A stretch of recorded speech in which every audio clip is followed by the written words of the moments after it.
मध्य प्रदेश की आर्थिक राजधानी इंदौर को शिक्षा के क्षेत्र में प्रदेश का सबसे बड़ा हब कहा जाता है, क्योंकि इंदौर में देश के कई नामी और प्रतिष्ठित शैक्षणिक संस्थान IIT, IIM, engineering college, GS, ITS, medical college, MGM, शासकीय कृषि कॉलेज जैसे अन्य प्रमुख शासकीय संस्थान यहाँ पर स्थापित किए गए हैं। इन शैक्षणिक संस्थानों में प्रदेश के साथ साथ देश के कई राज्यों के हजारों विद्यार्थी प्रतिवर्ष शिक्षा प्राप्त करने के लिए यहाँ पर पहुँचते हैं।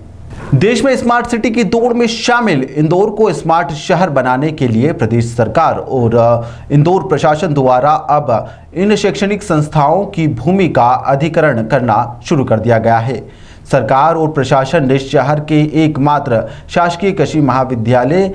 से अपनी योजना की कयावत शुरू कर दी है, जिसके परिणाम स्वरूप शासकीय कृषि कॉलेज के सैकड़ों विद्यार्थियों द्वारा पिछले कई दिनों से विरोध प्रदर्शन भी किया जा रहा है। प्रदर्शनकारी छात्र छात्राओं ने कृषि कॉलेज के गेट के सामने भैंस पर प्रदेश के मुखिया शिवराज सिंह चौहान और इंदौर कलेक्टर का पोस्टर लगाकर बीन भी बजाई है। भैंस के आगे बीन बजाकर आज अपने प्रदेश के मुख्यमंत्री शिवराज सिंह चौहान का अभिवादन किया गया है। छात्रों के लंबे टाइम से प्रदर्शन करने के बाद भी सरकार और कॉलेज के भूमि अधिग्रहण की तैयारियां की जा रही है, जिसके विरोध स्वरूप मुख्यमंत्री को समझाने के लिए अब भैंस के आगे बीन बजाई जा रही है।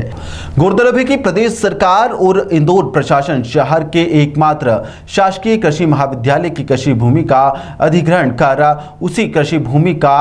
सघन वन का निर्माण करवाना चाहती है, लेकिन महाविद्यालय के विद्यार्थियों के द्वारा सरकार की इस नीति के विरोध में लगातार विरोध प्रदर्शन किया जा रहा है और यह प्रदर्शन लगातार इसी तरह से जारी है, जिसमें प्रदेश के कई बड़े नेता भी अब तक शामिल हो चुके हैं।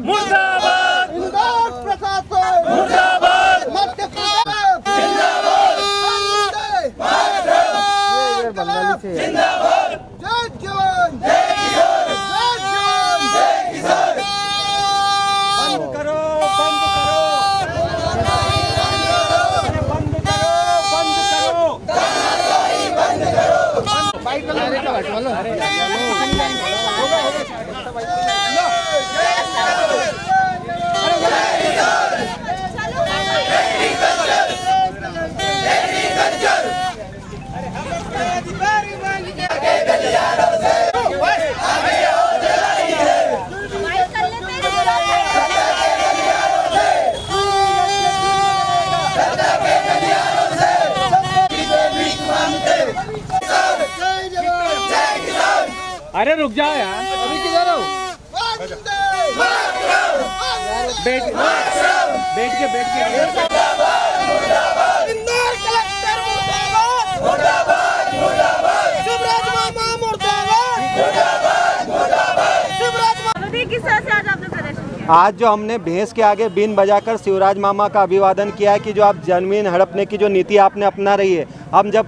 25 दिन पहले मामा शिवराज से हम मिले थे तो उन्होंने बोला था कि ये ज़मीन नहीं जाएंगे, लेकिन अभी 2-3 दिनों से वापस से ये बात मीडिया के माध्यम से सबसे निकल के आ रही है कि 105 हेक्टेयर ज़मीन ले रहे हैं। तो आज हम लोगों ने जब सभी तरह के प्रदर्शन करने के बाद आज भैंस के आगे बीन बजाकर हमने शिवराज मामा को समझाने की कोशिश की है और आम जनता तक बात पहुंचाने की बताई कि जो मध्य प्रदेश की जो सरकार है, जो भैंस के आगे जो बीन बजाने वाली कहावत है वही साबित हो गई कि जो भैंस कभी बीन बजाने से भी नहीं सुनती, वैसे शिवराज सरकार हो रही है और किसानों के विरुद्ध ये सरकार है और कृषि छात्रों के विरुद्ध सरकार है। तो हम लोगों ने भैंस के आगे बीन बजाकर आज ये प्रदर्शन किया है और आगे भी ऐसे उग्र प्रदर्शन अब चालू रहेंगे कृषि छात्रों के द्वारा। हाँ, कलेक्टर का भी है, कृषि मंत्री का, सभी के चस्पा किया है, क्योंकि ये तीनों ही सब एक बार कृषि मंत्री बोलते हैं कि मैं अगर मेरी ज़मीन जाएगी तो इस्तीफा दे दूंगा, लेकिन जब ज़मीन के आई आज तक उनके मुंह से एक शब्द नहीं निकला कि मैं इस्तीफा दे रहा हूँ। तो इस तरह से हम लोगों ने कलेक्टर, कृषि मंत्री और मुख्यमंत्री तीनों के नाम पे भैंस के आगे बीन बजाकर चस्पा किया है। अभी राधे जाट कृषि छात्र राष्ट्रीय अध्यक्ष एग्री अंकुरन वेलफेयर एसोसिएशन रंगवासा के किसान हैं, उन लोगों ने ये कहा कि जिस इलाके में ये ज़मीन देना चाह रहे हैं आप खुद जाइए, सबसे ज़्यादा वहाँ गिट्टी और मुरम की जो क्रशिंग हो रही है, धुआं उड़ रहा है, जो धूल उड़ रही है, उससे तो उनकी खुद की फसल खराब हो रही है। वो लोग तो खुद वहाँ पर खेती नहीं करना चाहते हैं, प्रोटेस्ट करना चाह रहे हैं। अभी एक किसान ने मैसेज भेजा है कि वहाँ पर तो गिट्टी और इनकी मशीनें चल रही है, गहरी खाइयाँ खुदी जा रही है और वो मट्टी आप ही के पेपर ने छापा है कि पत्थर, दग्गड़ और इस तरह की लैंड है जो न तो लेबल्ड है, ना वहाँ की ज़मीन का सही पीएच है, ना वहाँ ऑर्गेनिक मैटर है, ना जितनी काली मिट्टी चाहिए वो मिट्टी है। अब ऐसे में सवाल ये उठता है कि जो किसान वहाँ के वो तो उस ज़मीन पे खेती नहीं करना चाह रहे, तो रिसर्च कैसे संभव है। तो कुल मिलाकर अंधेर नगरी चौपट राजा, इन्होंने सही किया, कहा कि हम लोग अब यही बचा है कि भैंस के आगे बीन बजाए।